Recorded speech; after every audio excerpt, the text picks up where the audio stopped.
Bismillah. Assalamualaikum warahmatullahi wabarakatuh. Innal hamdalillah nahmaduhu wa nasta'inuhu wa nastaghfiruh wa na'udzu billahi min shururi anfusina wa min sayyiati a'malina. May yahdihillahu fala mudilla lahu wa may yudlil fala hadiya lahu. Asyhadu an la ilaha illallah wahdahu la syarika lahu wa asyhadu anna Muhammadan 'abduhu wa rasuluhu la nabiyya wa la rasula ba'dah. Allahumma salli wa sallim ala hadzal nabiyil karim wa ala alihi wa ashabihi ajma'in. Ya ayyuhalladzina amanu ittaqullaha haqqa tuqatih wa la tamutunna illa wa antum muslimun. Wa ba'd, fa inna asdaqal hadits kitabullah wa khairal huda huda Muhammadin sallallahu alaihi wa alihi wa sallam, wa syarrul umuri muhdatsatuha wa kullu muhdatsatin bid'ah wa kullu bid'atin dhalalah wa kullu dhalalatin fin nar. Amma ba'd. Ayuhal ikhwan wal akhwat fillah, a'azzani Allah wa iyyakum. Para ikhwan dan juga akhwat, saudara-saudariku, wabil khusus Bang Agung dan juga Ibu Dian, yang semoga kita semua senantiasa diberikan limpahan rahmat, keberkahan dan juga kemuliaan dari Allah Subhanahu wa taala.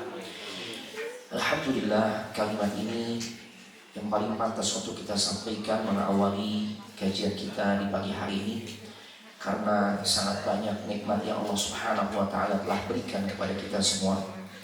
Dan saking banyaknya nikmat-nikmat Allah tersebut yang sudah kita nikmati dan kita rasakan, siapapun dari kita tidak akan pernah sanggup untuk menghitungnya, saking banyaknya. Makanya pantas kalau kemudian Allah Subhanahu wa taala menegaskan di dalam Al-Qur'an, wa in ta'uddu ni'matallahi la tuhsuha. Jika kalian mencoba untuk menghitung-hitung nikmat Allah, maka niscaya siapapun kita nggak akan sanggup untuk menghitungnya, karena saking banyaknya. Ya, dan nikmat yang sangat banyak tersebut yang nggak akan pernah mungkin siapapun kita sanggup untuk menghitungnya, itu adalah nikmat yang dimana Allah berikan kepada kita di saat sebenarnya kita tak minta. Ya Allah. Dan ini bisa kita buktikan, ya. Adakah yang semalam sebelum tidur dia berdoa kepada Allah? Doa itu minta, ya. Minta kepada Allah, ya Allah, bangunkan esok hari keadaan diriku masih dalam keadaan bisa membuka kedua mata, masih bisa menggerakkan kedua tangan, melangkahkan kedua kaki, jantung ini masih bisa berdetak, ya Allah. Paru-paru bekerja dengan baik, nggak sesak nafasnya, aliran darah lancar, persendian, otot-otot, otak berfungsi, organ pencernaan, semua metabolisme tubuh berfungsi dengan baik. Ada di antara kita yang menyampaikan atau yang meminta, ya, sebanyak itu permohonan kepada Allah? Nggak ada, ya, nggak ada. Kadang-kala atau bahkan seringkali doa atau permintaan yang paling minim yang sepatutnya kita sampaikan sebelum tidur pun kita nggak sampaikan kepada Allah. Kita nggak minta Bismikallahumma amutu wa ahya, atau Bismikallahumma ahya wa amut. Jadi sedikit diluruskan, kalau anak kecil dulu tuh diajarkan doa tidur Bismikallahumma ahya wa bismika amut. Bismika ini terulang 2 kali. Ternyata yang Nabi contohkan ketika beliau mau tidur, baca doanya itu ya bismikanya sekali saja. Bismikallahumma atau bismika Allahumma ahya wa amut, atau bismika Allahumma amutu wa ahya. Ya, nah, oleh karenanya tentu kalimat yang paling pas atau ungkapan yang mesti kita tunjukkan kepada Allah, ya, tidak lain adalah menyampaikan kalimat pujian, yaitu dengan mengucapkan alhamdulillah, alhamdulillahilladzi bi ni'matihi tatimmus shalihat. Setelah kita memuji Allah, gak lupa pula kita menyampaikan salawat serta salam kepada manusia terbaik yang Allah pernah utus ke muka bumi ini, dan kemudian menjadi suri tauladan untuk kita semua. Beliau menyampaikan panduan-panduan yang berasal dari Al-Quran ataupun hadis-hadisnya yang sahih, yang dari kedua panduan inilah kita jadikan sebagai rujukan di dalam beragama. Ya, tidak lain beliau adalah Nabi kita Muhammad sallallahu alaihi wasallam. Baik, kita masuk hadis ketiga ya. Masih membersamai kita kitab yang berkah, yaitu kitab Arba'in Nawawiyah. Kita sampai pada hadis yang ketiga. Al-haditsul tsalits.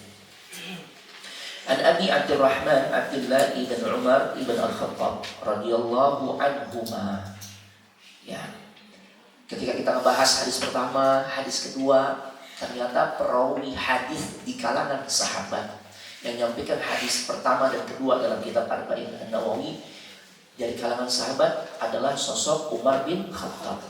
Hadis ketiga, ya, ini diriwayatkan oleh putranya beliau, yang namanya adalah Abdullah bin Umar. Ya, berarti kita menjadi faham bahwasanya keluarga Umar itu adalah keluarga yang sangat ideal. Ya, keluarga yang dimana diisi oleh orang-orang yang berilmu. Bapaknya alim, begitu juga putranya. Ya, masya Allah. Kita berharap mudah-mudahan kita juga bisa membangun keluarga yang kondisinya ini seperti ini. Semua cinta akan ilmu. Masya Allah. Karena orang yang cinta akan ilmu, Allah akan berikan banyak kebaikan. Kebaikan dunia dan juga kebaikan akhirat. Itu. Jadi kalau kita ingin tahu apa sih resep biar anak bisa mendapatkan banyak kebaikan di dunia ataupun kebaikan di akhirat, hiasi diri kita dengan ilmu. Tanamkan kecintaan pada diri kita terhadap ilmu. Karena Nabi SAW sampaikan, "May yuridillahu bihi khairan yufaqihu fid din." Barang siapa yang Allah kehendaki, yang diberikan banyak kebaikan dunia maupun kebaikan akhirat. Karena dalam hadis tersebut Nabi menyampaikan dengan kalimat khairan. Bentuknya nakirah. Ya, maknanya kebaikan tersebut sifatnya umum. Tidak hanya untuk kebaikan akhirat, tapi juga kebaikan dunia. Ya. Maka Allah akan fahamkan kepada orang tersebut tentang perkara agamanya. Dibuat oleh Allah orang ini cinta dengan ilmu. Karena kalau dia cinta sama ilmu, otomatis Allah kasih itu ilmu. Ya. Cinta majelis ilmu, masya Allah, alhamdulillah. Semoga Allah panjangkan umur kita.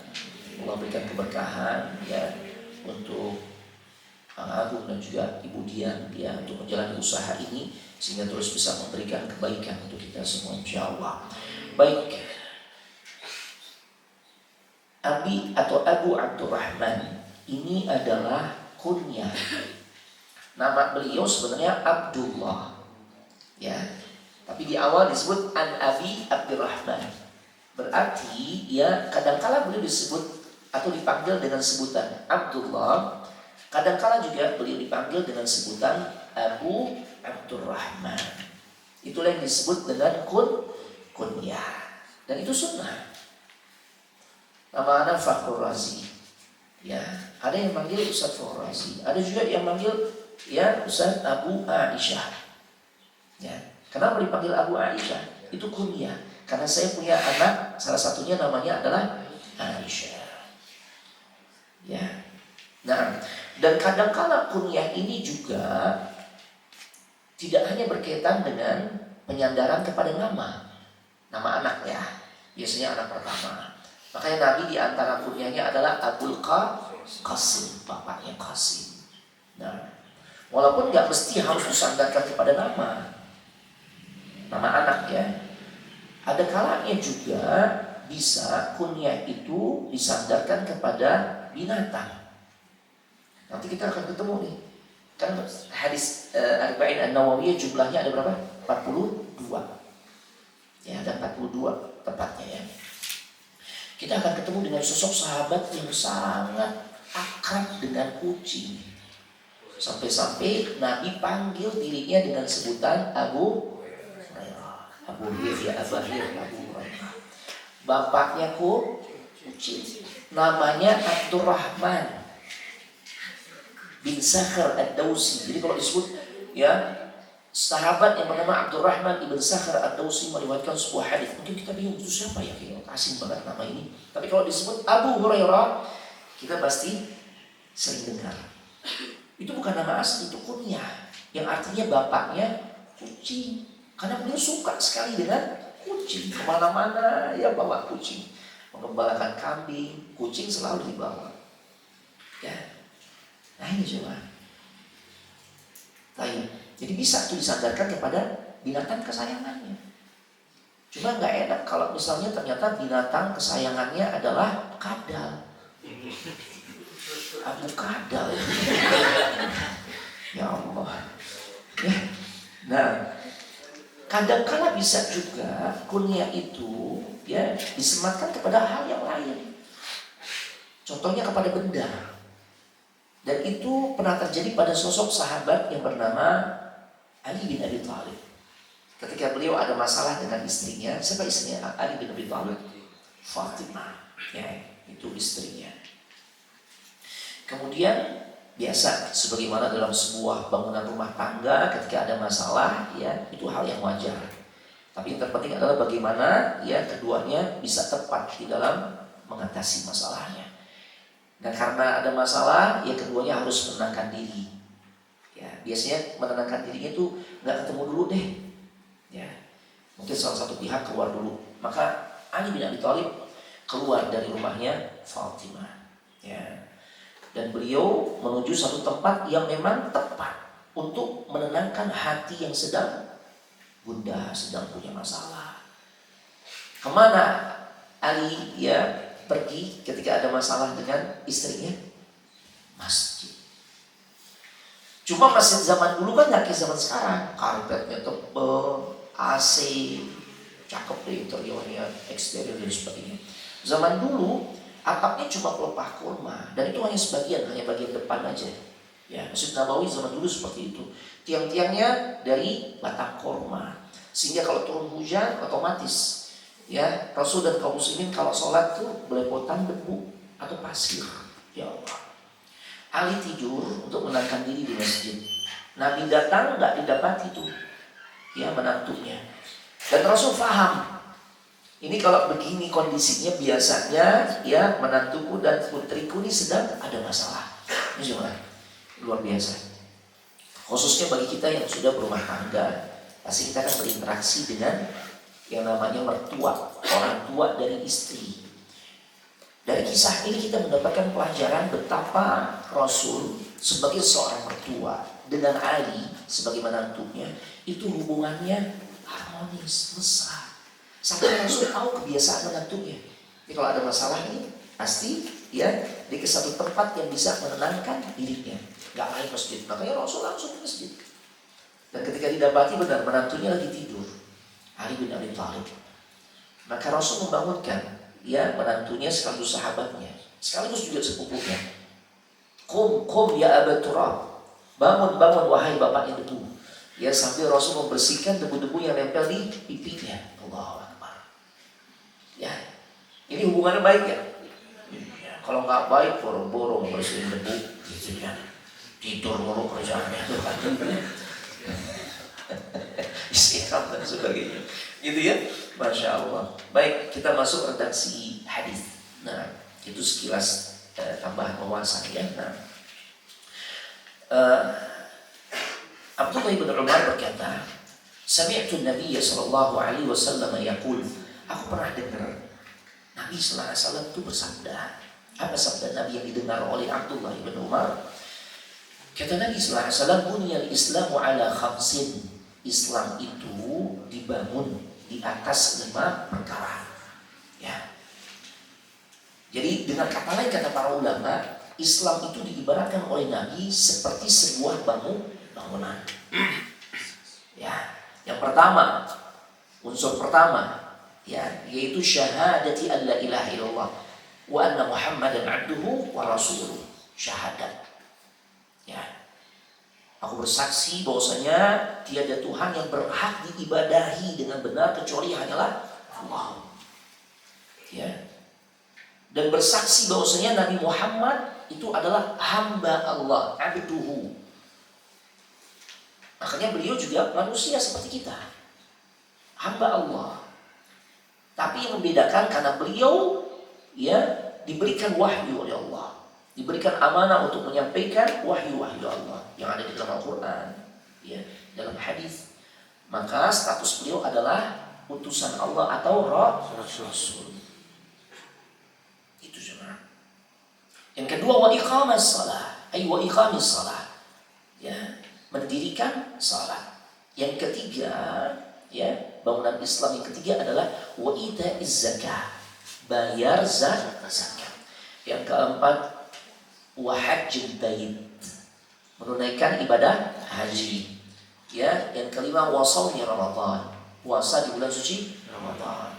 Walaupun di riwayat yang lain ya, yang didahulukan atau yang diakhirkan itu adalah haji.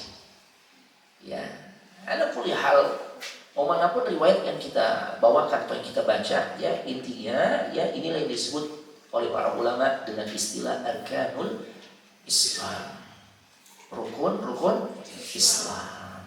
Masya Allah. Jadi kalau rekan-rekan mau tahu, Ustaz, itu hadis tentang rukun Islam, hadis apa sih? Di antaranya hadis ini.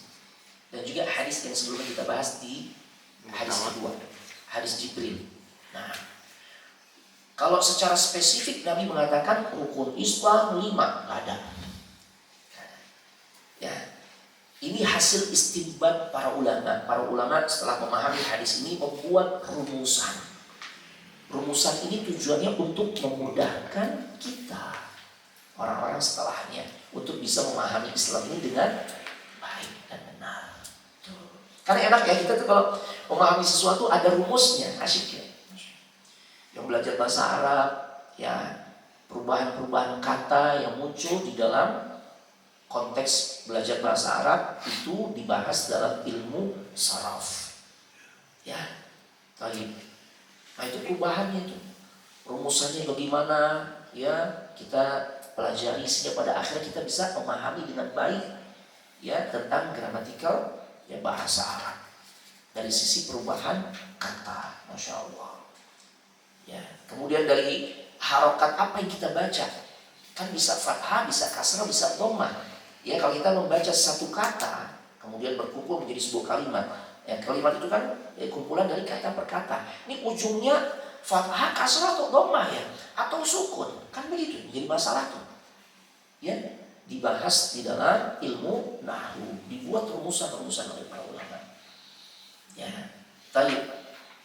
Nah, jadi di dalam hadis ini Rasul mengibaratkan Islam itu seperti sebuah bangunan atau rumah yang memiliki beberapa struktur.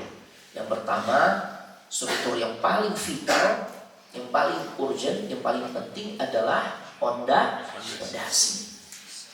Apa fondasinya? Tidak lain syahadat. Ya, orang mau sebaik apapun, kalau dia nggak syahadat, amalannya percuma, haba'an mansura. Kata Allah Subhanahu wa taala, amalnya seperti debu kering yang nempel di satu tempat, kemudian datang angin kencang. Maka debu kering tersebut akan terhempas. Ya, enggak sisa sedikit pun di tempat tersebut. Itu jemaah. Itu amalan seseorang yang tidak didasari dengan keimanan atau keislaman. Ya, makanya yang paling penting adalah fondasi pertama syahadat. Nah, kita ini beruntung. Wallahi kita sangat beruntung. Allah takdirkan kita nih muslim dari sejak lahir. Ada keislaman seorang tuh yang diperolehnya secara auto. Ya, secara otomatis. Ya ketika kedua orang tuanya muslim dan muslimah, maka anaknya otomatis muslim. Ya. Karena ada juga sebagian kita yang boleh jadi Allah takdirkan ya tidak muslim tapi pada akhirnya menjadi muslim. Ketika di masa dewasa dia muslim. Walaupun sesungguhnya setiap anak yang lahir itu dalam kondisi suci. Kullu mauludin yuladu 'ala fitrah. Setiap anak yang terlahir itu dalam keadaan fitrah. Fa abawahu yuhawidanihi aw yunassiranihi aw yumajjisanihi. Maka kedua orang tuanya lah yang paling besar memberikan pengaruh buat anaknya sehingga nanti dia tumbuh besarnya, tumbuh kembangnya menjadi Yahudi, Nasrani atau Majusi. Ya Allah. Nah, kita beruntung ya. Tinggal kita menjaga keislaman kita ini tetap kita bisa pertahankan sampai mati. Wala tamutunna illa wa antum muslimun. Jangan kalian mati kecuali kalian tetap menjaga keislaman kalian. Karena itu bekal. Karena kalau kita nih Islam masih ada peluang bisa hidup mulia di kehidupan akhirat, yaitu masuk surga. Mohon maaf, tapi kalau kafir, non muslim, Allah Subhanahu wa taala yang menyatakan tentang itu. Ya, innal ladzina kafaru min ahlil kitabi wal musyrikina fi nari jahannam khalidina fiha. Siapa yang menyampaikan kalimat seperti ini? Allah menegaskan sesungguhnya orang-orang kafir, ya, artinya di luar Islam. Apakah mereka juga dari kalangan ahli kitab atau orang-orang yang melakukan kesyirikan? Makanya hati-hati dengan usaha syirik. Sesungguhnya mereka berada di dalam neraka, khalidina fiha, mereka kekal di dalamnya. Jadi yang ngomong tuh, ya orang-orang di luar Islam tuh tidak di surga atau di neraka, itu bukan kita, bukan, tapi Allah. Ustadz itu hanya menyampaikan pesan-pesan Allah. Ya, jalan terbaik yang gak ada pilihan lain yang bisa menyelamatkan diri kita di dalam menjalani kehidupan di dunia, belum lagi nanti ya kehidupan kita yang sebenarnya di akhirat, modal utamanya adalah keislaman. Itu cuma. Makanya berlindung kepada Allah, jangan sampai diri kita ataupun keluarga kita tuh keluar dari Islam. Ya. Jadi kalimat syahadat ini menjadi pondasi. Ya. Nah, barang siapa yang meninggalkannya, ya, meninggalkan poin pertama ini, maka pastinya kalau Nabi mengibaratkan Islam itu sebagai sebuah bangunan, mungkinkah bangunan tersebut bisa berdiri? Wah, pondasi yang paling pertama. Ya, gak ada orang membangun rumah atau sebuah bangunan, ya, ketika awal kali yang dia bangun adalah tiangnya, entar pondasi belakangan aja, gimana? Pasti pondasi dulu. Ya, diprediksikan, oh ya, ini bangunan 3 lantai, maka pondasinya harus lebih dalam, harus lebih kokoh. Nah, jadi kalau orang meninggalkan poin yang pertama, pondasi yang pertama, ya, yaitu syahadat, ya, maka dia keluar dari Islam, batal keislamannya. Nah, terus gimana Ustaz kalau seorang meninggalkan 4 rukun selain syahadat? Nah, para ulama ia menjelaskan ada beberapa pendapat. Ya, kalau seseorang meninggalkan salah satu dari 4 rukun Islam selain syahadat, ya, itu dibagi menjadi 2 golongan. Golongan pertama, orang yang meninggalkan 4 rukun Islam selain syahadat itu, saat dia meninggalkan tuh disertai keyakinan perkara-perkara yang 4 ini nih, rukun Islam yang 4 ini yang selain syahadat itu tidaklah wajib. Diyakini dengan hal yang seperti ini, dasar yang seperti itu. Ya, hanya tinggalkan sholat, zakat, puasa, haji, ya, atau salah satunya aja. Ya, anak nggak mau haji karena haji itu nggak wajib. Ya.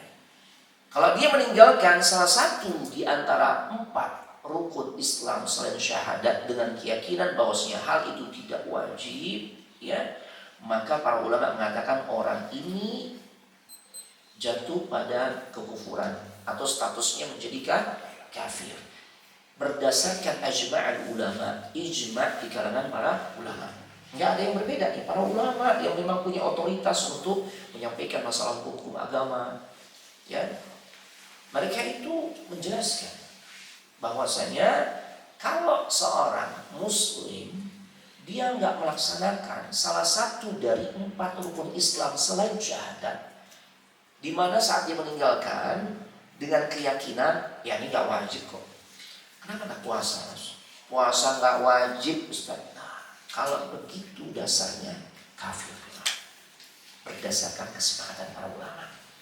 Jadi gak perlu tanya lagi, kalau Imam Syafi'i gimana Ustaz? Atau ulama yang lain, ya, semua sepakat kafir orang. Gitu ya.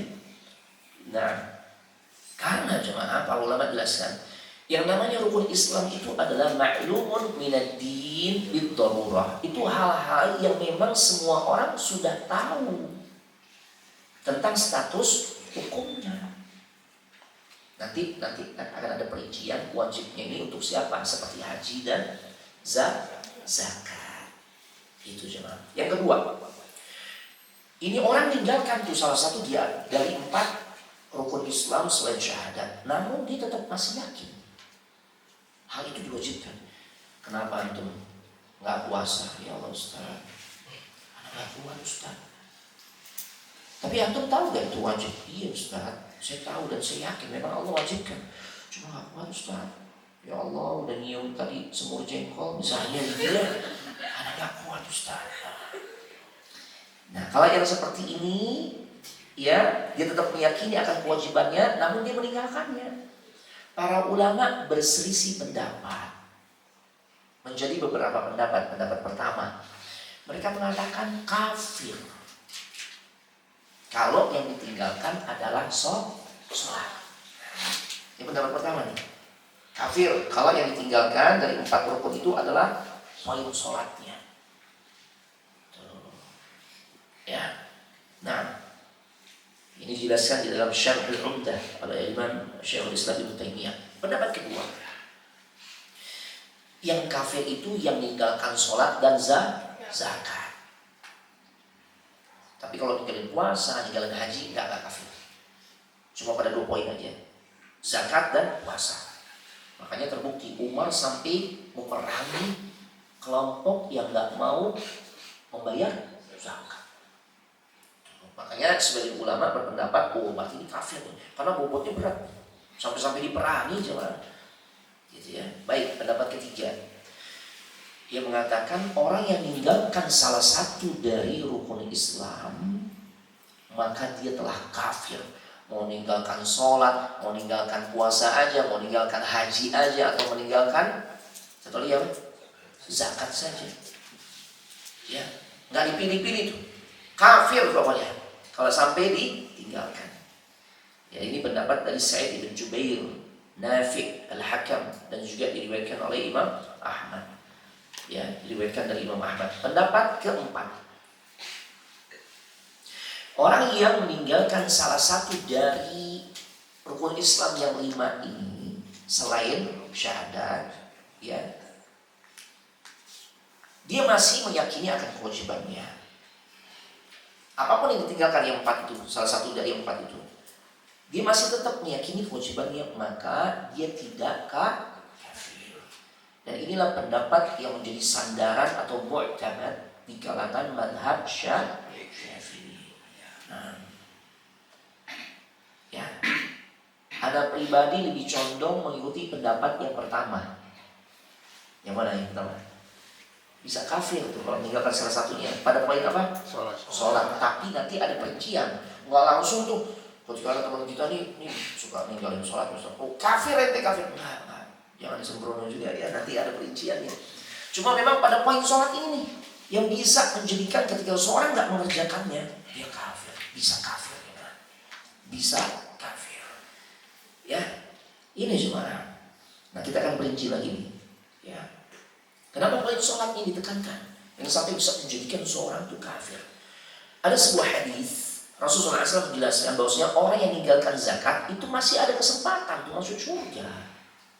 Berarti nggak kafir. Karena kalau ada orang masih ada kesempatan untuk bisa masuk surga, itu statusnya dia bukan kafir.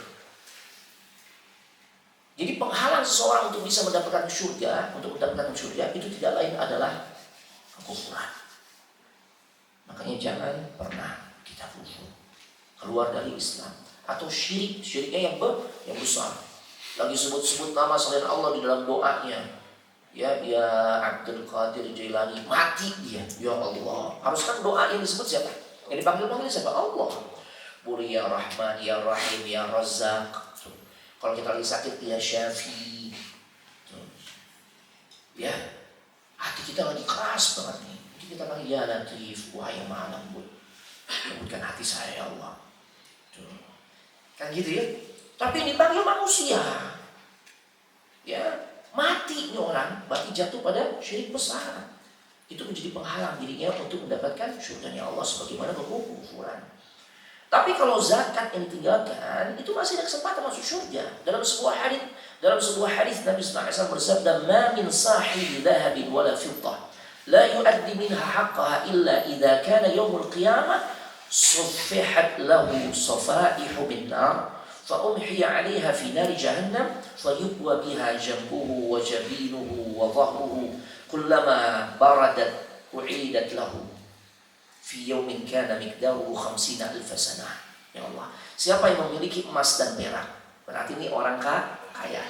Dan katanya kalau bicara orang kaya, nanti ada kewajiban khusus yaitu zakat. Atau dia nggak kaya sih sederhana, tapi memang hartanya telah memenuhi batasan minimal nisab, ya senilai 85 gram emas. Emasnya berapa karat?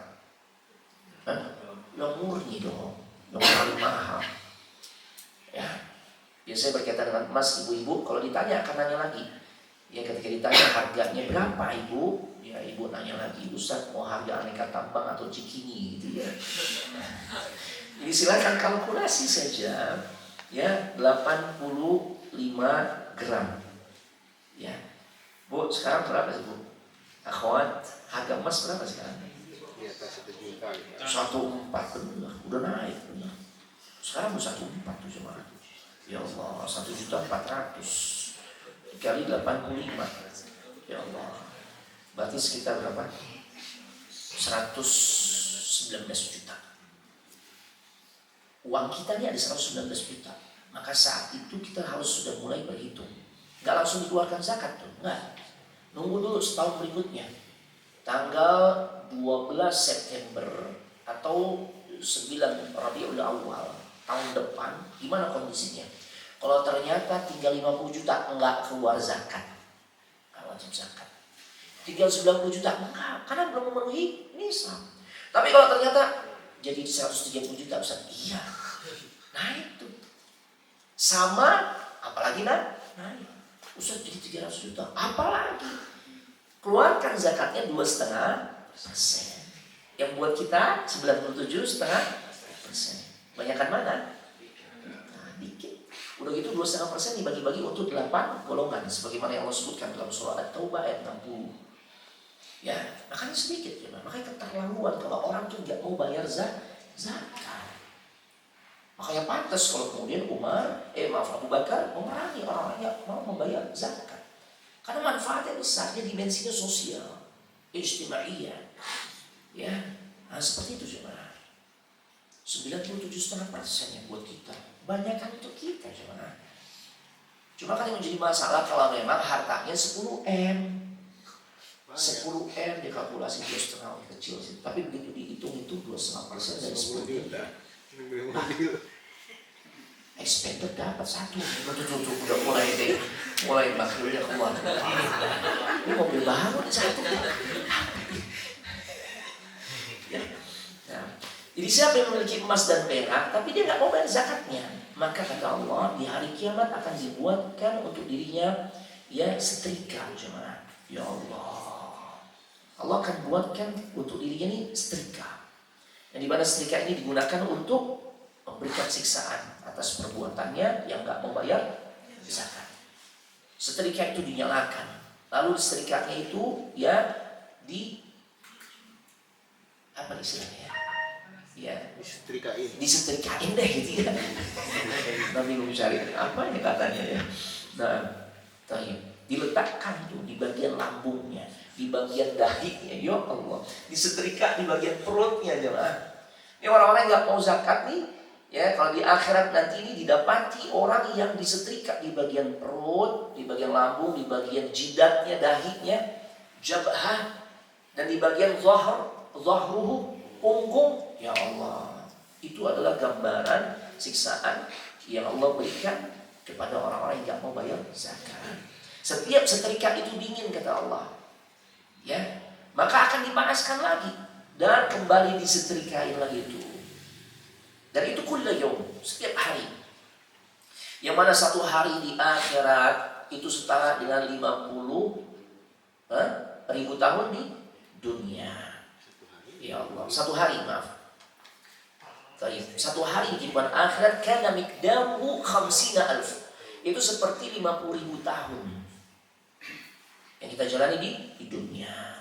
Sampai kemudian perkaranya diputuskan oleh Allah. Ya, jadi setiap hari itu siksaannya seperti itu. Allah timpakan kepada orang-orang yang nggak mau bayar zakat. Nah, di ujung hadis ini, ya, Nabi sallallahu alaihi wasallam mengatakan fayara sabilahu imma ilal jannah wa imma ilan nar. Setelah itu, setelah dia menjalani masa siksaan yang begitu panjang, ya, sesuai dengan apa yang Allah telah tentukan untuk dirinya, ya, maka dia akan melihat jalan berikutnya. Kalau tidak ke surga, maka ke neraka. Artinya kalau Allah anggap sudah cukup hukuman yang dia berikan dalam bentuk disetrika, udah selesai untuk menggugurkan dosa, nggak mau bayar zakatnya, maka terserah Allah nanti. Apakah nanti jalannya Allah persilakan dia segera masuk surga, atau masih terus disiksa dulu deh sampai dianggap selesai. Berarti dari sini kita paham, zakat itu orang yang meninggalkan zakat, ya, bukan berarti kehilangan kesempatan untuk masuk surga, ya. Nah, karena kalau orang yang nggak bayar zakat dihukumi kafir, maka nggak ada pilihan baginya untuk bisa masuk surga. Itu jemaah. Baik, kita fokus sekarang hukum orang yang meninggalkan sholat. Ini penting jemaah. Karena poin sholat ini yang menjadi, ya, perhatian banyak ulama. Ya, dan anak pun condong mengikuti pandangan ulama yang pertama tadi, ya, yang bisa menjadikan kafirnya seorang dengan sebab meninggalkan salah satu dari 4 rukun Islam selain syahadat, itu terkait dengan masalah sholat. Nah, berkaitan dengan tarikus sholat, orang yang meninggalkan sholat, ya, hukumnya itu dibagi menjadi beberapa macam. Pertama, orang yang meninggalkan sholat ada 2 model. Model pertama, ninggalin sholat karena ngeyakinin bahwasanya sholat udah gak wajib untuk dirinya. Ini biasanya juga terjadi di kalangan orang-orang yang mengamalkan ajaran sufi ekstrim tasawuf. Ketika dia menganggap, level anak udah mencapai level hakikat Ustaz. Kalau Ustaz masih sholat, Ustaz masih beginner tuh, masih tahapan awal, level syariat. Kalau anak udah hakikat, makanya anak udah gak butuh sholat. Makanya sholat itu udah gak wajib bagi anak. Nah, ada yang kayak begini? Ada.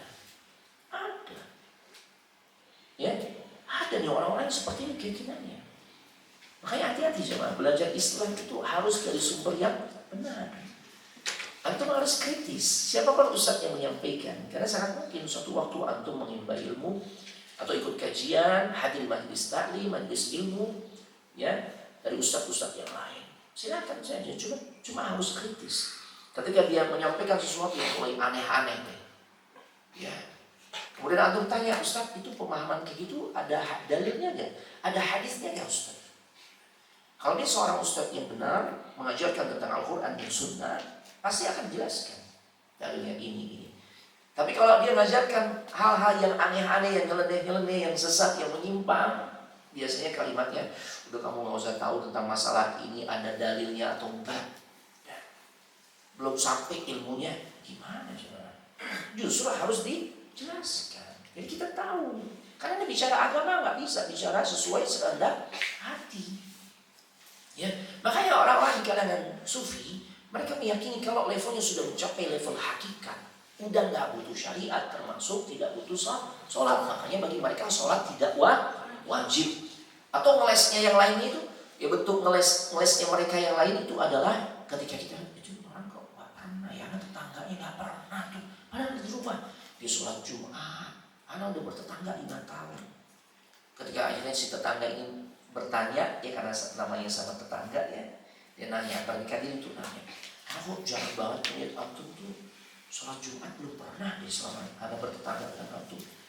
Ya, biasanya juga ngelesnya mereka tuh mengatakan, anak sholatnya udah beda kayak antum.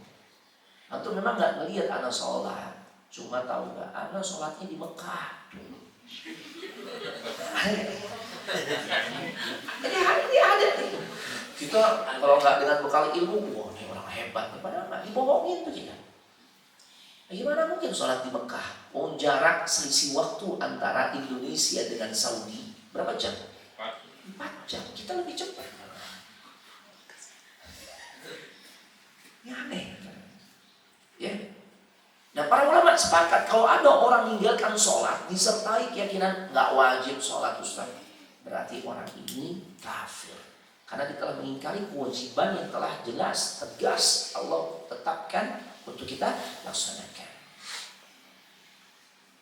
Orang yang kayak begini dia menganggap dirinya boleh keluar dari aturan Allah. Makanya jelas kafir. Ya. Makanya hati-hati jemaah. Kenapa ini perlu kita sampaikan, perlu kita pelajari dan Anda sampaikan agar kita punya bekal, punya fondasi. Apalagi kita kan ini hidup di era medsos. Apa aja bisa kita akses dan mudah. Termasuk yang sesat-sesat, yang menyimpang-menyimpang, mudah nggak diakses? Mudah. Ya Allah.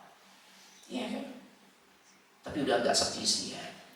Ya yang menyampaikan ajaran bahasa cacing, ya kan? Bahasa semut, itu kan? Produk-produk kan begitu. Ya. Saya siap menjadi penjaga neraka. Ya Allah, penjaga gawang gitu. Kiper ente gitu kan. Subhanallahirrahmanirrahim. Ya, saya berguru langsung kepada Allah 40 tahun. Subhanallah. Tapi ternyata kuncinya sebenarnya ada dari curhatan dia juga. Ketika dia mengatakan, tahukah kalian, saya telah mengalami fase yang berat. 3 tahun saya sudah mengalami masa-masa gila. Oh pantas gila. Masalahnya kenapa orang gila kok dijadikan sebagai rujukan di dalam perkara agama? Udah santrinya manggung-manggung, ya Allah. Jangan, hati-hati ya. Yang kedua, orang yang meninggalkan sholat karena males, tapi masih yakin tentang hukum wajibnya sholat itu sendiri. Ya, kenapa tentang sholat? Males banget Ustaz, berat banget ini Ustaz, ya Allah. Ya. Tapi Anda yakin sih Ustaz, memang wajib ya sholat, cuma males Ustaz. Nah kalau kondisinya kayak begini, para ulama berbeda pendapat. Ya. Nah, para ulama berbeda pendapat. Pendapat pertama mengatakan bahwasanya orang yang meninggalkan sholat dasarnya males, tapi masih meyakini akan kewajibannya, dia telah jatuh pada dosa besar, namun tidak menjadikan dirinya kafir. Tapi jangan jadi celah ya, mau nggak kafir aman-aman, dosa besar. Ya. Iya, jangan main-main dengan dosa. Ya, orang kalau dosa itu akan dijauhkan dari berbagai macam kebaikan. Sumber kesialan itu apa? Dosa. Bukan angka 13. Ya kan? Bukan angka 4. Kan ini 2 angka ini dianggap angka sial, itu sial banget ya. Padahal nggak ada kaitannya. Ya. Coba aja kita kalau ke gedung-gedung tinggi, ya, gedung-gedung bertingkat di Indonesia khususnya. Ya Allah. Ada gak di lift tuh nomor 4?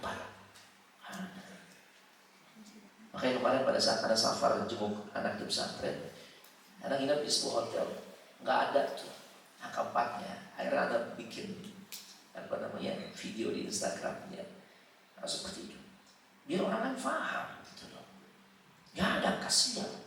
Yang buat kita sial itu adalah karena perbuatan dosa. Fakullan akhadna bidzanbi. Semua hal yang menjadikan Allah murka sehingga ya mendatangkan bencana demi bencana, azab demi azab, itu sebabnya satu karena bidzanbi, dosa.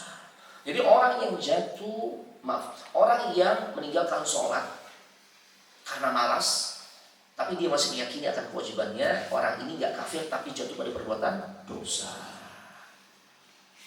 Ya, dan dosa juga dosa yang besar. Ya, sisi kenapa dia nggak kafir karena dia masih mengakui hukum wajibnya.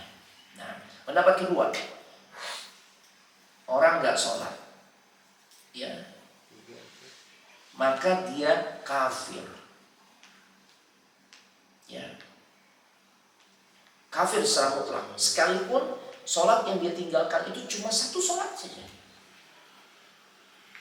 tapi dia tinggalkan secara sengaja. Ya beda nih, kalau nggak sengaja beda. Ya, dalam kehidupan kita ada yakin pernah kita di mana kita nggak melaksanakan sholat tapi nggak sengaja. Tapi kalau nggak sengaja, kalau sengaja Satu sholat saja, kata pendapat kedua ini, ya menurut pendapat yang kedua ini, ya, maka menjadikan orang ini otomatis kafir. Wah, ini kencang banget nih. Ini kencang. Ya, pendapat yang seperti ini sangat kencang. Mutasyaddid. Nah, pendapat yang ketiga, kalau seorang meninggalkan sholat, dia akan kafir jika dia meninggalkan sholat secara total. Hatta sholat id yang setahun 2 kali. Ini kebangetan banget nih. Kita mau bicara yang sholat 5 waktu per hari 5 kali. Yang setahun 2 kali dia juga nggak kerjakan. Ini kebangetan. Ini kafir ya kalau begitu. Karena total meninggalkan sholatnya. Ya, sholat Jumat enggak, hari raya enggak. Mau jadi apa ini orang ya? Nauzubillah, ya Allah. Nah, ini dipilih pendapat ini oleh di antara Syekh Muhammad Ibn Shalih Al-Utsaimin, dan ana pun condong mengikuti pandangan pendapat ulama yang ketiga nih.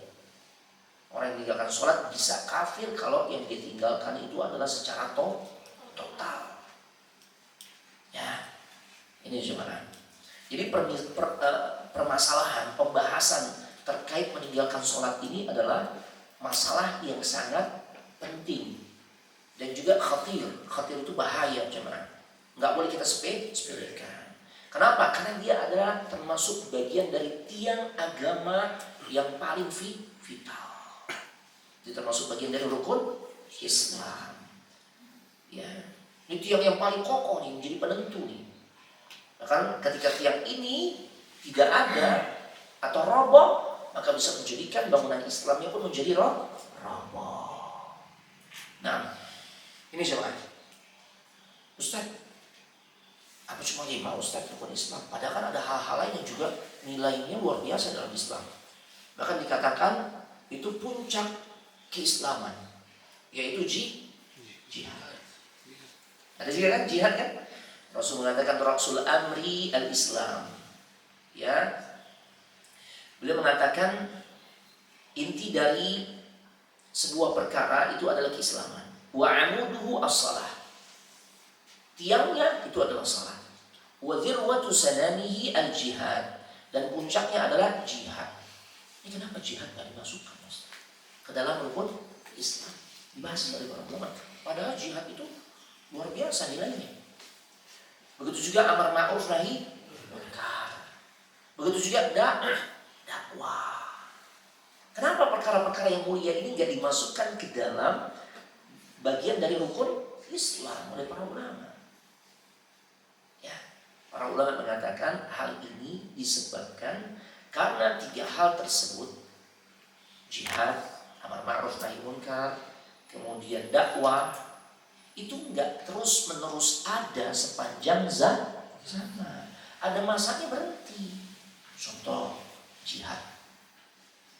Kapan jihad berhenti?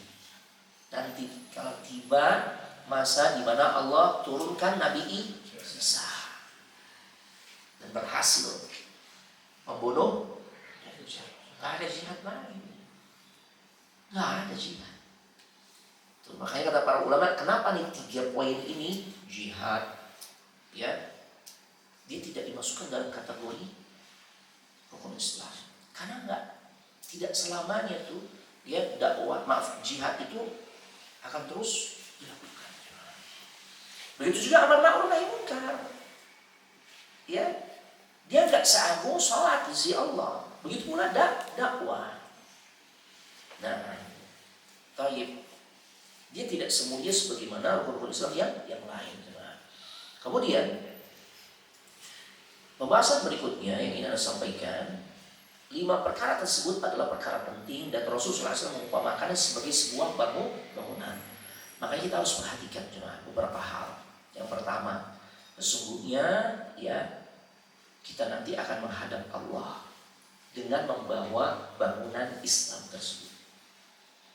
Maka hendaklah kita tuh ya berusaha untuk mengokohkan dan berusaha agar jangan sampai ada bagian-bagian yang kurang. Ya, orang yang nanti akan kembali kepada Allah dalam keadaan membawa bangunan Islam yang sempurna, maka ini akan menjadi sebab jalan kemuliaan untuk dirinya. Yang kedua, ya, berusahalah kita untuk menghiasi bangunan Islam kita ini. Bagaimana? Dengan cara apa menghiasinya? Kalau tadi kan bangunan pokoknya, fondasinya ada, tiang-tiangnya. Maka kita butuh amalan-amalan sunnah yang tidak lain, tujuan amalan-amalan sunnah ini sebagai penghias, pelengkap bangunan Islam yang sudah ada. Jadi semakin bagus, semakin kokoh, semakin lengkap, semakin indah. Kan gitu ya. Nah, ini motor dari dealer udah cukup sebenarnya. Iya kan? Semua hal-hal pentingnya sudah ada. Rem juga ada, mesin ada, roda ada. Tapi kemudian banyak kan di antara kita nih merasa polos banget. Kasihlah tutup pentil ya, yang beda ya, model granat kah atau model apa, ada aja gitu ya. Iya kan? Peleknya dirubah, Masya Allah. Knalpotnya di chrome dan sebagainya. Ya, kita tuh butuh jemaah. Kita butuh untuk menghias bangunan rumah kita dengan cara apa? Kerjakan amalan-amalan sunnah. Ya. Rukun Islam itu menggabungkan beberapa model ibadah sebagai penutup. Kemudian kita buka sesi tanya jawab. Nah, perlu kita ketahui rukun Islam yang 5 ini mengumpulkan beberapa macam model ibadah. Jadi kita paham ibadah itu ya ada ragam macamnya. Yang pertama syahadat. Syahadat ini para ulama katakan ini masuk kategori ibadatul lisan, ibadah yang berkaitan dengan lisan, wal i'tiqad, dan juga keyakinan. Makanya harus yakin. Nggak ada yang berhak untuk disembah kecuali hanyalah Allah. Nanti nggak boleh dibayar lagi. Dan itu hanya ada di dalam ajaran Islam. Ya, hanya ada dalam ajaran Islam. Ajaran di luar Islam itu mengajarkan bukan dengan konsep tauhid, tapi selain misalnya mereka mengajarkan ya untuk percaya kepada Allah, tapi di sisi lain mereka mengajarkan juga untuk menyembah kepada selain Allah. Yahudi tak percaya Allah, mereka yakin dengan Allah, tapi mereka menjadikan Uzair sebagai anaknya Allah. Maaf, sebagaimana orang-orang Nasara, mereka percaya kepada Allah, tapi mereka buat konsep trinitas hanya dalam Islam. Belum lagi Hindu, Buddha, ya ada dewa pemelihara, ada dewa penghancur dan sebagainya. Kan gitu ya, banyak banget itu. Ya Allah. Nah, jadi keyakinan ini harus tertancap secara kuat karena ini bijakan. Dan kita harus yakin, bangga dengan kemuliaan agama kita, itu agama Islam. Satu-satunya agama yang Allah ridhai, inna dina indallahi Islam. Bangga kita jadi orang Islam. Dan tidak menghalangi seorang yang bangga dengan keislamannya kemudian untuk bisa bertoleransi, silakan. Karena memang Nabi mengajarkan konsep toleransi, terbukti. Nabi kan hidupnya itu bersama orang-orang non-Muslim. Di Madinah ada Yahudi, Qainuqa, Quraidah, Nadir. Ya. Dan pastinya Nabi sebagai manusia terbaik mengajarkan konsep toleran yang paling mantap, yang paling benar. Loh iya, artinya Nabi adalah orang yang paling toleran. Tinggal kita lihat gimana ya cara Nabi toleransi. Apa cium-cium jidat pendeta, apalagi paus gitu ya. Nabi interaksi ya sih dengan rahib-rahib Yahudi. Iya. Ada yang namanya Abdullah bin Salam, itu rahibnya orang Yahudi, ulamanya orang Yahudi gitu loh, kalau bahasa kita ya. Ya, yang sampai pada akhirnya Abdullah bin Salam masuk Islam. Itu ulama Yahudi itu. Gak ada ceritanya, gak ada riwayat ketika Abdullah bin Salam belum masuk Islam, kemudian ngobrol sama Nabi, interaksi, dicium jidatnya, ada. Ya. Atau yuk sekarang kita kunjungan dulu nih, kita ke gereja, kemana. Nanti ya umat lain juga ke masjid. Gak ada coba. Fenomena ini mirip sekali dengan apa yang juga pernah terjadi di masa Nabi. Ketika orang-orang musyrikin Quraisy sudah merasa gerah dengan cara kekerasan fisik, nggak bikin kapok. Justru pengikut Nabi Muhammad makin banyak. Cara psikis dituduh orang gila, tukang sihir, memecah belah umat, nggak bikin kapok juga. Makin banyak pengikut Nabi SAW. Akhirnya mereka bikin cara baru. Bagaimana? Kolaborasi.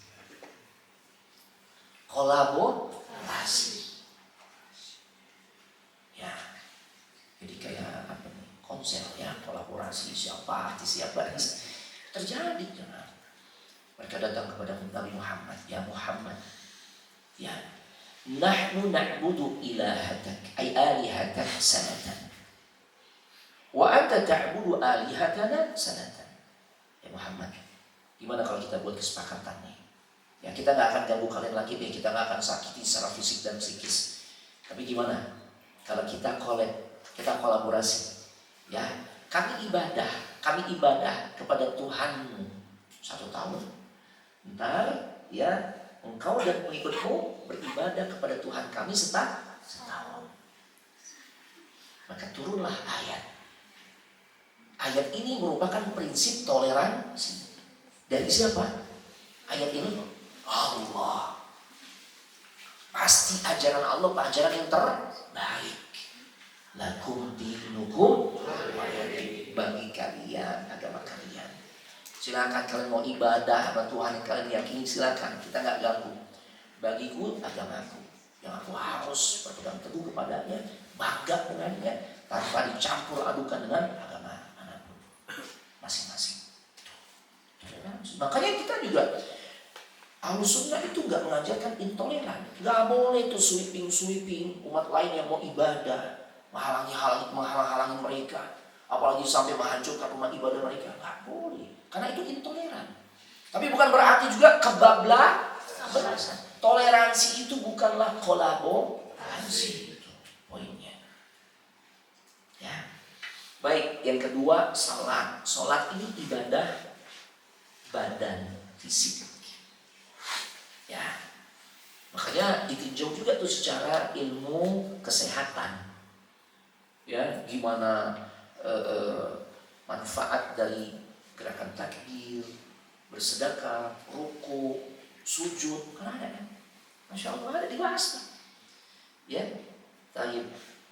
Nah, ibadah salat ini masuk kategori ibadah yang sifatnya badaniyah.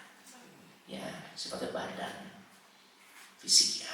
Yang ketiga zakat. Zakat ini ibadah maliyah, harta. Makanya ya Allah, beri saya kekayaan ya Allah. Jadikan saya orang yang kaya, dengan kekayaan itu saya bisa bayar zakat, bisa memberi manfaat untuk orang banyak. Silakan. Tapi jangan cuma berhenti sampai minta kaya. Buat apaan? Biar bisa berbagi. Karena banyak ibadah yang memang membutuhkan harta untuk kita bisa mengerjakannya. Puasa, ibadah al-imsak, ibadah yang berkaitan dengan menahan emosi. Berarti berkaitan dengan psikologi, psikis. Ibadah fisik ada, sholat misalnya. Yang masalah yang berkaitan dengan ibadah psikis ada. Melatih psikis kita jadi sehat, jadi baik, ya, jadi kokoh, jadi gak gampang baperan, gitu ya. Apaan itu? Puasa. Makanya ketika seorang pemuda belum sanggup untuk nikah, tapi gejolaknya udah sangat luar biasa, gede, tapi belum sanggup untuk nikah. Solusinya apa? Puasa. Dia akan mengendalikan syahwatnya. Cuma masalahnya emang sanggup puasa tiap hari. Ya, kalau dia mau siap nikah segera nikah gitu loh. Yang terakhir haji. Haji ini ibadah harta dan juga ibadah badan. Sama haji berbiaya. Makanya karena dia termasuk ibadah harta. Barakallahu fikum. Baik, kita buka sesi tanya jawab ya. Baik Ustaz, Masya Allah, ya sesi tanya jawab banyak sekali pertanyaan yang masuk. Masya Allah. Masuk kemarin ada masih 5 pertanyaan yang tadi pending. Ini kita coba rangkum ada beberapa pertanyaan yang sama ya Ustaz ya. Yang pertama, Assalamualaikum Ustaz, saya ingin bertanya kenapa menjalankan istiqomah itu sangat sulit dan bagaimana niatnya, dan terkadang amarah kita suka tidak terkontrol. Untuk bisa istiqamah, di antara tips-tipsnya adalah pertama kita berdoa. Allahumma ya muqallibal qulub, tsabbit qalbi ala dinik. Itu doa minta istiqamah. Ya. Atau doa yang lain, Allahumma inni a'udzubika minal hawri ba'dal kawri. Ya Allah, aku berlindung kepadamu dari melepaskan ketaatan setelah sebelumnya aku mengikatnya. Yang tadi yang rajin ibadah sunnah khususnya. Kalau wajib kan memang sudah semestinya ya. Tapi kemudian mulai kendor, maka kita minta istiqamah. Yang kedua tipsnya adalah kita mesti selektif di dalam memilih teman. Karena kita itu seringkali terpengaruh dengan teman. Makanya dalam ungkapan bahasa Arab, as-sahibu sahib. Teman itu sifatnya menarik, mempengaruhi. Kalau teman kita ini, apalagi kita jadikan bestie ini adalah teman yang baik, ya, maka dia akan mempengaruhi kita dengan yang baik pula. Rajin banget masanya, ada juga orang sholatnya luar biasa, baktinya sama orang tua, masya Allah, itu tutur katanya luar biasa, sabarnya masya Allah, kepengaruh gitu, ya dengan yang baik. Tapi kalau teman yang kita jadikan bestie ini nggak baik, toksik, racunin kita deh. Nah, ya, baik. Ini cuma. Jadi pilih teman yang bisa mendukung kita untuk tetap bisa istiqamah. Kemudian fahami tentang keistimewaan dari istiqamah itu sendiri. Karena biasanya kita tuh tergerak untuk melakukan sesuatu karena kita tahu ada rewardnya, ada penghargaan yang Allah berikan, ada sesuatu yang bisa kita dapat, kan gitu ya. Kita usaha keluar modal sampai ratusan juta bahkan miliaran. Kita kerahkan tuh gimana pemikiran kita tentang strateginya, tenaga, waktu. Kenapa kalau kita mau melakukan hal itu? Karena kita sadar ya dari pengorbanan yang gak sedikit dan gak kecil ini akan mendapatkan sesuatu yang besar. Istiqamah itu Syekhul Islam Ibnu Taimiyah katakan, a'zamul karamah luzumul istiqamah. Karamah yang teragung artinya menjadikan seorang itu bisa benar-benar mulia di sisi Allah karena dia itu istiqamah di dalam menjalani ketaatan kepada Allah. Ya, paling tidak 3 poin itu. Barakallahu fikum. Baik Ustaz. Selanjutnya tadi terkait dengan jodoh ya tadi ya. Ya. Jodoh itu sebaiknya dicari, diusahakan atau ditunggu. Dan bagaimana jika calon pasangan kita non muslim, bolehkah mas kawinnya berupa syahadat Ustaz?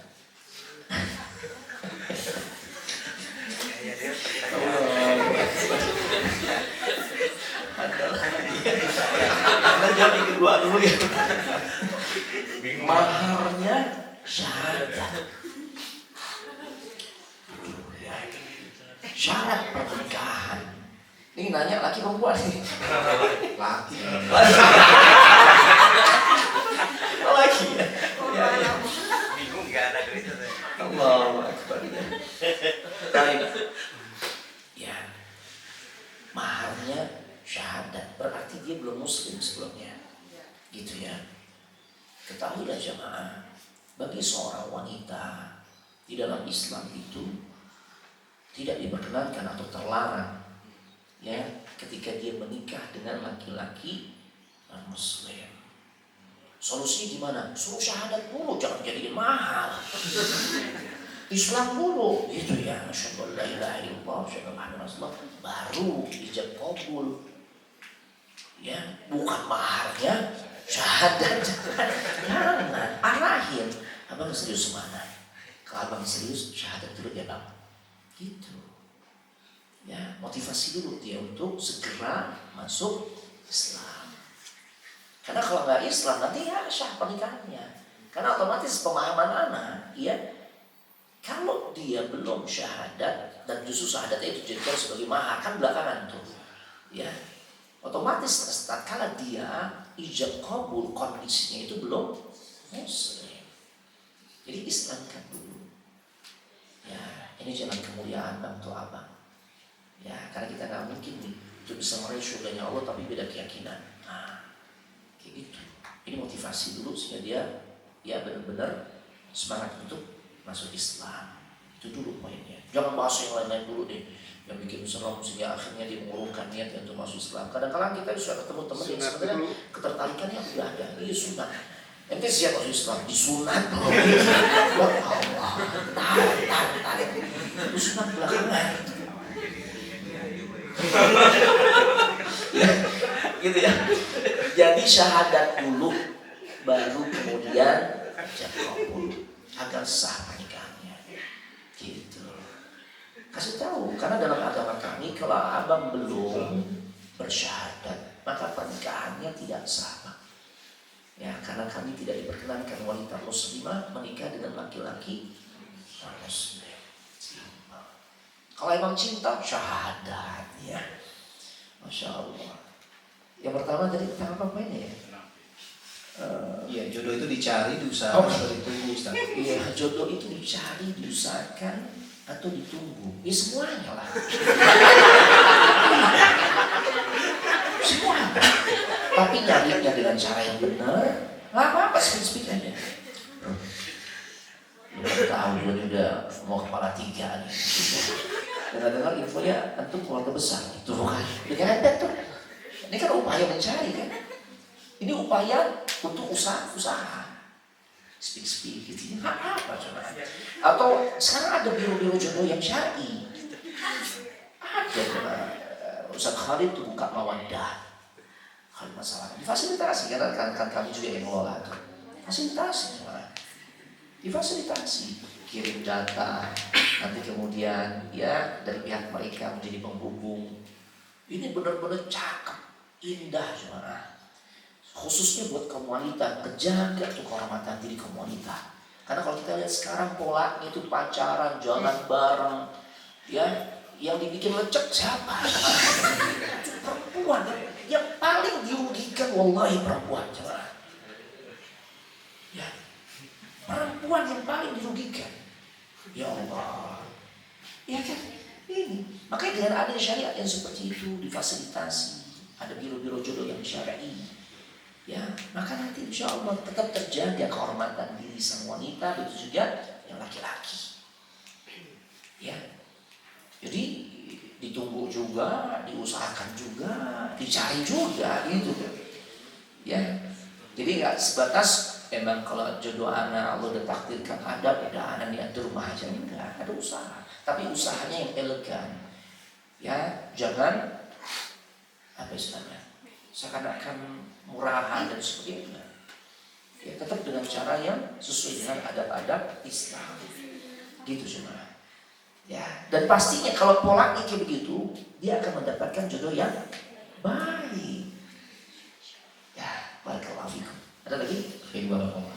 Ya mungkin yang udah mentok sudah ada solusinya Ustaz ya. Alhamdulillah. Ini bisa dicek taunannya Ustaz langsung di Atau mau japri anak nggak apa-apa. Ada kala istri anak begitu ya, Mas ini kalau ada ya jamaah yang mau menikah nih ada nih data akhwat yang masuk ke aku begitu. Alhamdulillah beberapa orang Allah pertemukan jodohnya. Ya, dan anak semangat kenapa? Pahala buat anak. Kalau memang jodoh pahala. Enggak jodoh aja itu udah pahala. Apalagi sampai jodoh rumah tangga kita punya andil, masya Allah. Ya, tapi untuk nikah ya. high quality ya Pak. Baik, selanjutnya Ustaz, gimana caranya menghapus atau membayar utang sholat yang pernah kita tinggalkan di masa lalu atau di masa jahiliyah kita, sedangkan kita nggak ingat jumlahnya? Apakah ada amalan atau cara supaya semua amalan itu terbayar? Nah, barakallahu fikum. Ketika kita sadar, mungkin dulu SMA 2 tahun lah Ustaz, atau 3 tahun atau berapa tahun lah di masa SMA, anak nggak sholat Ustaz, anak sekarang taubat Ustaz.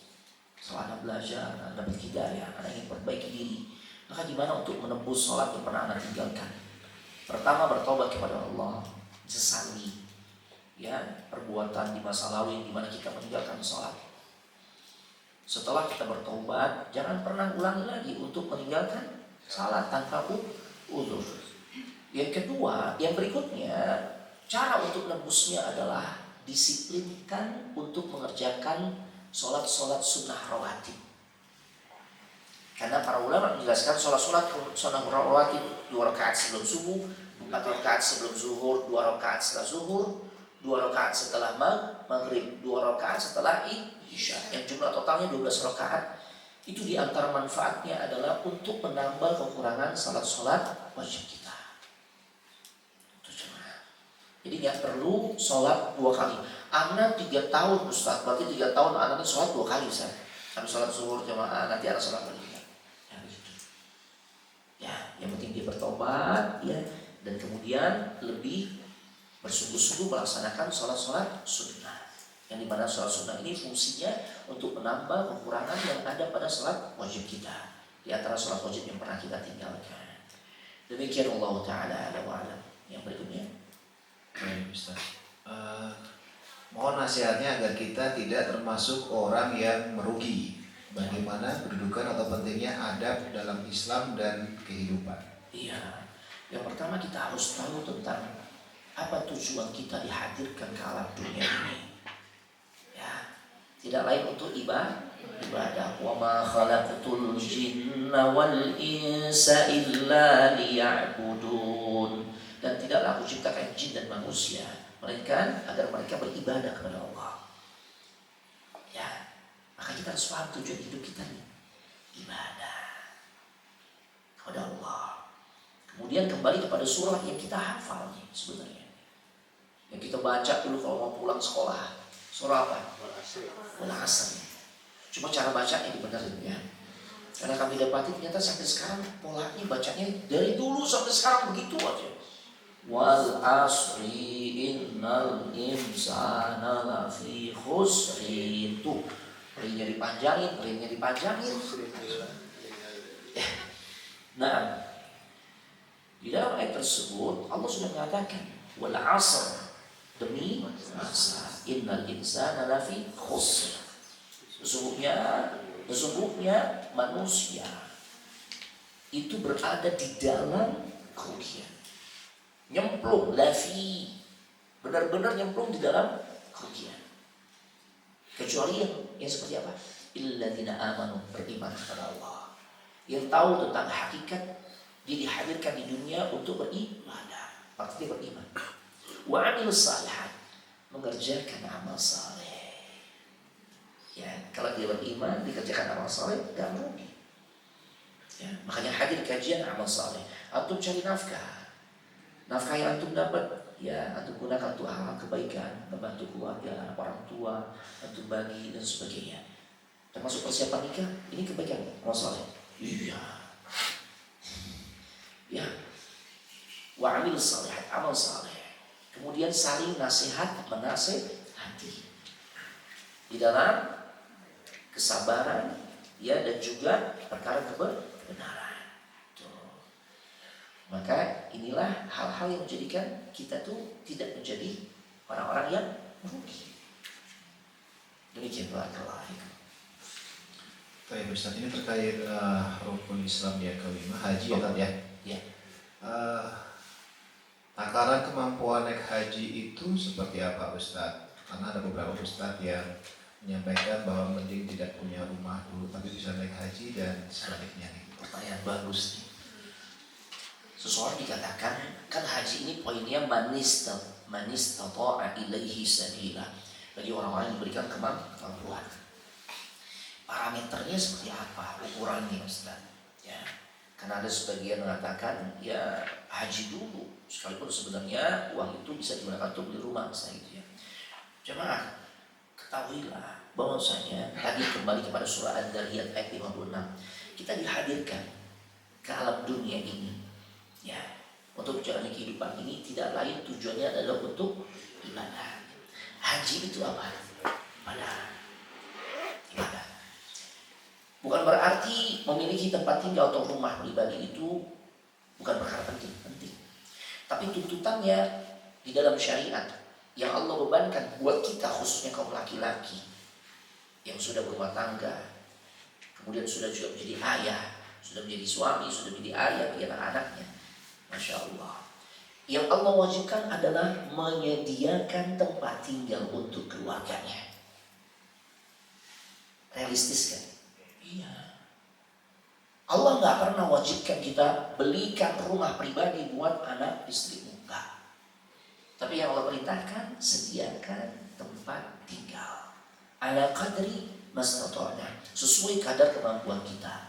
Kalau kemampuan kita memang bahwa hanya sebatas jadi kontraktor dari satu kontrakan berikutnya, maka kita sudah menunaikan kewajiban menyediakan tempat tinggal untuk keluarga. Dihadapkan pada pilihan, saving anak, tabungan anak sebenarnya cukup satu di rumah, namun di sini anak belum haji. Haji dulu jangan. Haji dulu. Kenapa? Haji kewajiban. Udah gitu kewajibannya sekali seumur hidup, dan belum tentu kita ketemu kesempatan untuk bisa melaksanakan. Ya. Terlebih, nah ini resepnya kenapa haji dulu? Karena Allah pasti ganti. Effort yang kita kerahkan lewat biaya yang besar yang kita korbankan untuk bisa berangkat haji, yang sebenarnya bisa juga digunakan untuk di rumah, ya, diganti. Nabi sallallahu alaihi wasallam mengatakan, tabi'u bainal haji wal umrah. Iringilah dari satu ibadah haji kepada ibadah haji berikutnya, atau dari satu umrah ke umrah berikutnya. Makanya kadang-kadang orang suka usil, ngapain sih? Udah umrah berangkat lagi. Memang perintahnya kalau mampu iringi, selang-seling. Udah coba sekali. Nah di kelanjutan hadis tersebut sama haji juga begitu. Kita udah haji, ada kemampuan, ada kesempatan lagi tuh, kita daftar lagi, berangkat lagi. Masya Allah. Kenapa? Fa'innahuma, karena pada ibadah haji dan umrah tersebut yang fiyadil faqra wadzunub, itu akan menghilangkan kefakiran pada diri seseorang, dijauhkan seorang dari kemiskinan. Maknanya kita jadi paham, oh berarti diganti, dijauhkan dari kefakiran, jemaah, hilangkan kemiskinan. Artinya diganti. Dan Allah, jemaah, kalau Allah itu mengganti untuk hambanya, di saat hambanya itu menunjukkan usaha dia di dalam beribadah kepadanya, itu gantinya yang Allah berikan itu sama atau lebih baik dengan pengorbanan kita? Lebih baik. Gak ada yang salah, gak ada. Yuk kita buktikan. Rak'atani qabla al-fajr khairun minad dunya wa ma fiha. Pengorbanan kita untuk nahan rasa kantuk, kita bangun gitu, kemudian masuk waktu subuh, sebelum pelaksanaan sholat subuh kita mengerjakan 2 rakaat sebelum subuh, qabliyah atau sunat fajar. Nama itu sama ya, mau diistilahkan sholat sunat fajar boleh, sholat sunat qabliyah boleh, intinya sama. Apa ganjaran yang Allah berikan dari 2 rakaat lebih baik dari subuh? isinya. Lebih baik dibandingkan dunia beserta isinya. Ada gak orang terkaya di masa sekarang ini? Siapa orang terkaya sekarang? Ya, siapa orang terkaya sekarang? Abu Jalmaki. Abu Rizal. Ellen. Ya, iya. Si Ellen ya, Bang Ellen. Nah, Ellen ternyata dia orang terkaya sekarang. Ya. Nah, Mas Ellen ini yang kita katakanlah nih, dia orang terkaya dunia saat orang terkaya di dunia saat ini. Apakah kekayaan yang dia miliki itu senilai dengan 1/10 nilai perbendaharaan harta dunia? Masih terukur lah, mungkin berapa ribu triliun. Mari kita tahu nilai dunia ini, masya Allah, emasnya, perak dan sebagainya. Ya. Tapi ternyata jemaah, pengorbanan kita dengan melaksanakan 2 rakaat sebelum subuh saja yang kita lakukan, itu kan ringan. Bayangin jemaah, yang kita praktekkan itu sebagaimana praktek sholat qabliyahnya Nabi, qabliyah subuhnya Nabi, setelah Fatihah Al-Kafirun rakaat pertama, setelah Al-Fatihah rakaat kedua baca Qul surah favorit itu kan, karena pendek. Ringan nggak? Gimana nggak favorit? Kadang kala sholat isinya kulhu semua. Pertama kedua kulhu lagi kulhu. Saking cintanya ya kulhu. Ya nggak apa-apa sih ya. Ini ringan banget jemaah. Tapi nilainya Allah balas dengan sesuatu yang lebih baik dibandingkan dunia beserta isinya. Bukannya sama jemaah. Khair. Lebih baik dibandingkan dunia beserta isinya. Ganjarannya lebih baik tuh. Maka sebelum subuh, apalagi haji. Puluhan juta kan? Ketika kita ambil reguler atau ratusan juta kan? Saat kita ambil haji plus atau furoda, diganti. Dan tadi Allah menggantinya itu pasti nggak akan sama. Pasti lebih baik. Tuh. Ya. Kenapa diganti? Ya di sana dapat kesempatan berada di tempat-tempat spesial. Kita bisa doa, ya Allah, saya bisa sampai ke tempat ini dengan tabungan yang sebenarnya saya ingin gunakan untuk di rumah, tapi saya lebih memilih untuk berangkat haji dalam rangka beribadah kepadamu, ya Allah. Berikan saya ganti, ya Allah. Diganti ya sama Allah. Kita nggak ngomong begitu aja tuh. Dari ibadah haji dan umroh kita kerjakan, dari hadis tadi Nabi sudah katakan menghilangkan kefakiran. Apalagi kita memang nyampaikan juga di momen-momen khusus spesial, lagi tawaf, lagi sa'i, lagi di Arafah, lagi di Muzdalifah, lagi melontar jumrah, atau setelah melontar jumrah. Ini kan spesial, diganti coba.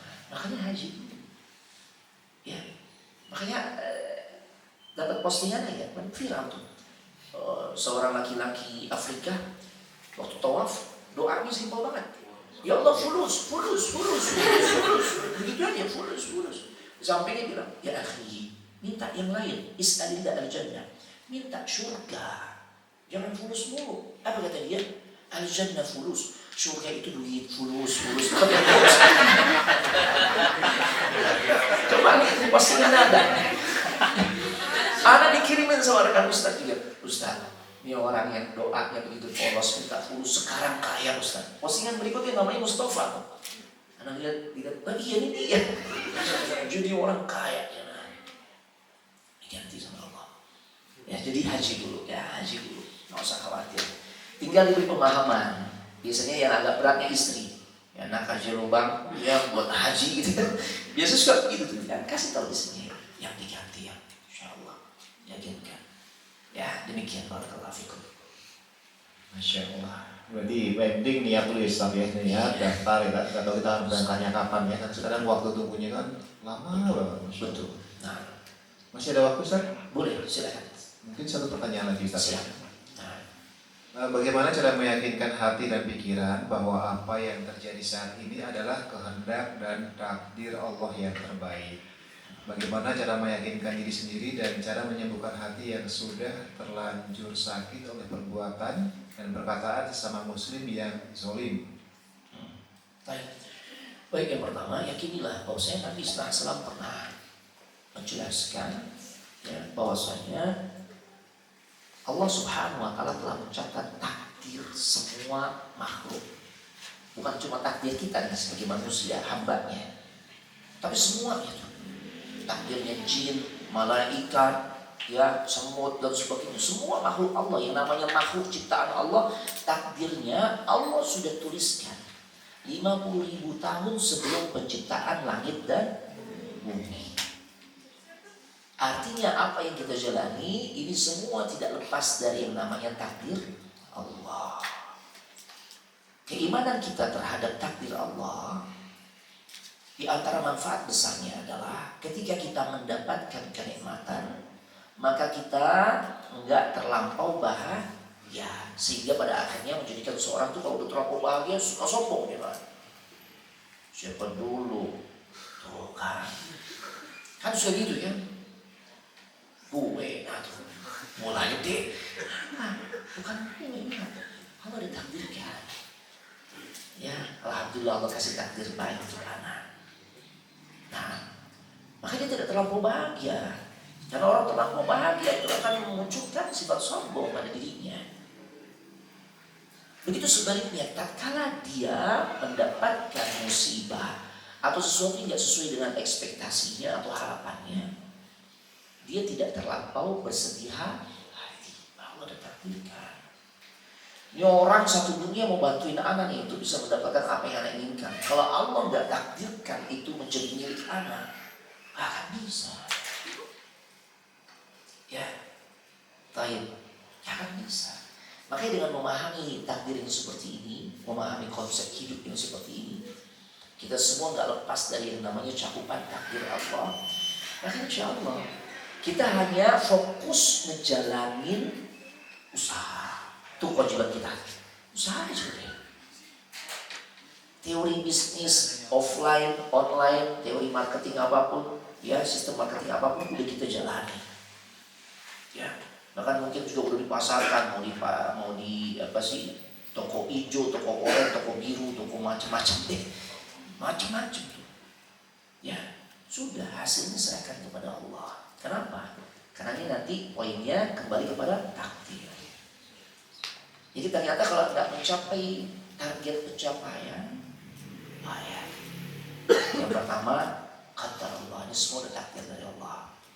Terus jadikan bahan evaluasi jika memang ada yang belum maksimal dari ikhtiar kita. Simpel. Begitulah cara yang bisa menjadikan hati kita tuh ya akhirnya tidak terlampau sakit saat mengalami hal-hal yang tidak sesuai harapan atau tidak terlampau bahagia. Ya sehingga memunculkan sifat sombong. Kenapa? Karena semua itu tidak lepas dari namanya takdir dari Allah Subhanahu wa taala. Poin terakhir, ada yang belum terjawab? Bagaimana cara meyakinkan diri sendiri dan cara menyembuhkan hati yang sudah terlanjur sakit, Masya Allah, oleh perbuatan dan perkataan sesama muslim yang zalim? Iya, jadi gini, di dalam kaidah berinteraksi, ketahuilah pertemanan, persahabatan, persaudaraan itu adalah sarana buat kita untuk mengumpulkan pahala.